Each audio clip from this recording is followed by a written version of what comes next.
Welcome back to Mac Talks Football, and Inter Milan have decimated Verona 5-0. What an easy win for Inter Milan. I mean, and it was really easy. So let's go ahead and talk about it. To be very honest with you, there is nothing really much to talk about apart from the fact that Inter was simply sensational in that game. I mean, it was a game of two halves in a way that they were so good that they finished the game in the first half. They really did not have to do anything in that second half. They were simply sensational.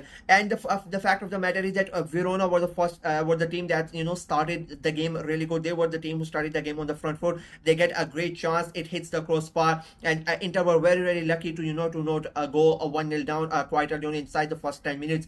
Then I think that was the warning that Inter really needed, because after that the game flips away completely, and Inter start to dominate a really good in a really good way. They rarely let the ball go to Verona's player. They were just chasing shadows after that incident, and Inter were on another level.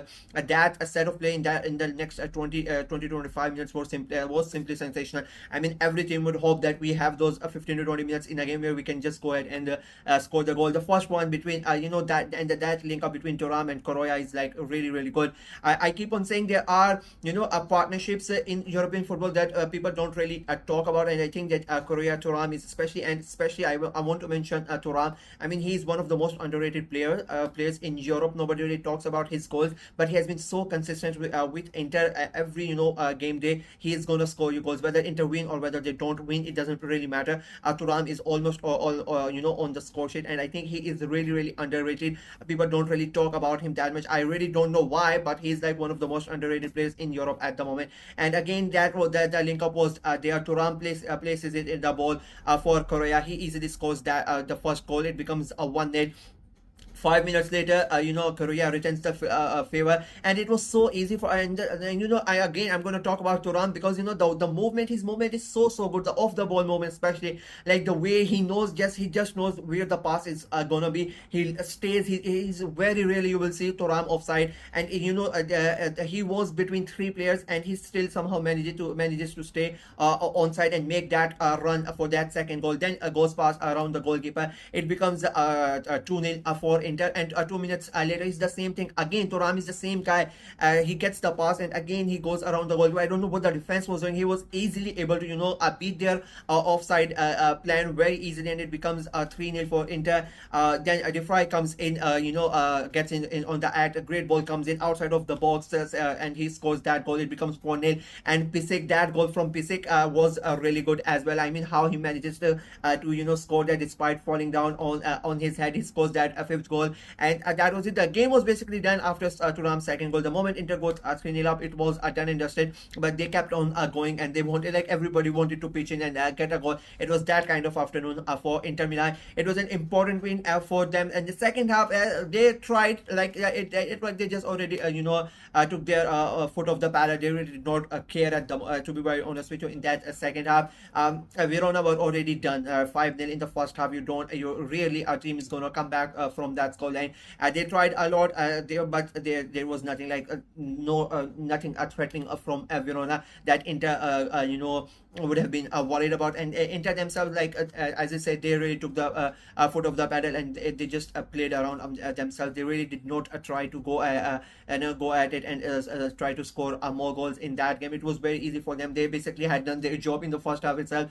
So no need to go ahead and try to get more goals and waste your energy when you have a Champions League game coming up. So that was a good strategy, in my opinion, from the manager and the players as well. Important win for them. I keep on saying that the Serie A at the moment is so tight. Every single game matters, and the funny thing is that the 5-0, it is at the moment, it's going to look like it's a very good win for Inter, and they defeated Verona and whatnot. But because how tight it is with the points in the Serie A at the moment, that it's going to help your goal difference so much. That goal difference could turn out to be a very big factor in who wins the league, or who qualifies for the Champions League, or who stays in Europe, who stays in the league as well. So for every single team, because how tight the point system points are, from the first to eighth, and then in the relegation battle, everything, these type of games, the big the margins of victory is going to be very important. And Inter have got a good goal difference already. They are now at the top of the table.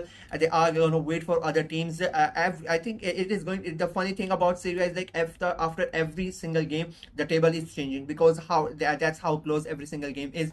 So it will be very interesting to see how the game moves on. We have a big game now, Milan and Juve. I think one of the biggest games in Europe this weekend. And the what is that the angry the thing that really angers me is that they are playing in where I live. They are playing 8 p.m. and then you have 8:30 Manchester City and Tottenham. So you have these two big games and you have to watch them simultaneously at the same time. So that's the one thing that I'm really pissed about. But game is going to be very interesting. And this result puts Juventus and Milan under pressure as well, because they already know that Inter have won it. They have gotten their 3 points and they are already above them. So they need to make sure to get some a win to stay close to Inter, and that puts pressure on the other teams around Inter as well. So it was a very important win from them.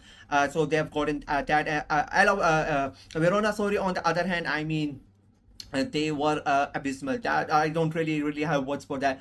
They was quite shocking. Like it was quite a shameful, shameful performance from them. They were really bad. It was so easy. I mean, the first 10 minutes they were really good. After that, they say that the moment they hit the crossbar and Inter really got into the game, Verona just sat back. They were like, okay, we are here, come and take advantage of us. And Inter, that's what Inter did. They just went in there, and the way that Thuram was going between their defenders and easily scoring those goals. I mean, again, it is an Italian side. You really don't see that from Italian side. It doesn't matter where you are in the league. It doesn't matter even if you are in playing in the fourth tier of Italian football. You don't see Italian defenses play like that. So as an Italian, I think a lot of Italians would be really angry with the way that their team played. I mean, it was really bad. It was so easy for Thuram to just pass from there, and the defense is just standing there and they don't really know what to do.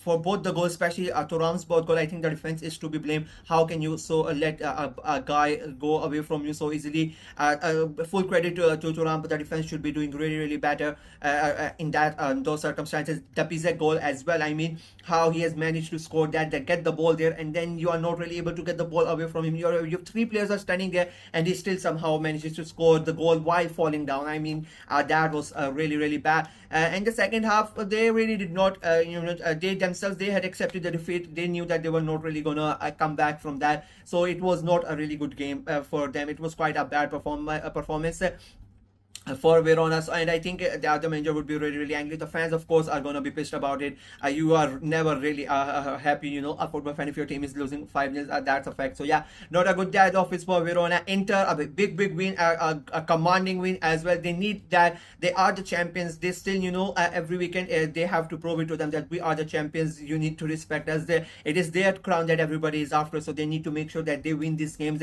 and they stay in the title race. And they are in the title race at the moment. I mean, they are top of the table after this game, so it will be very interesting to see how the rest of the pack plays after this game. The first one is the Milan Juve game, so we will talk about that one after that game ends, and you have the City and Spurs game as well to talk about. So interesting games, and then in the last night, I think that the last game that I'm going to watch today is the Barca game, so we'll talk about that as well. So that's it from me in this video. Let me know what you guys thought of the game, what you guys thought of Inter's performance, how great they have been. Let me know in the comment section below. Who do you think is gonna win the Serie A this year? It is very tight. I think it is the hardest league to predict at the moment, but let me know what you guys think. Who is the favorite at the moment according to you? Let me know in the comment section below. Like the video, share it as well, click on the notification bell, and please subscribe to the channel. We are trying to get to 500 subscribers before the end of the year. That is our goal, so please go ahead and subscribe and help the channel out in achieving our goal. Until next time, bye bye.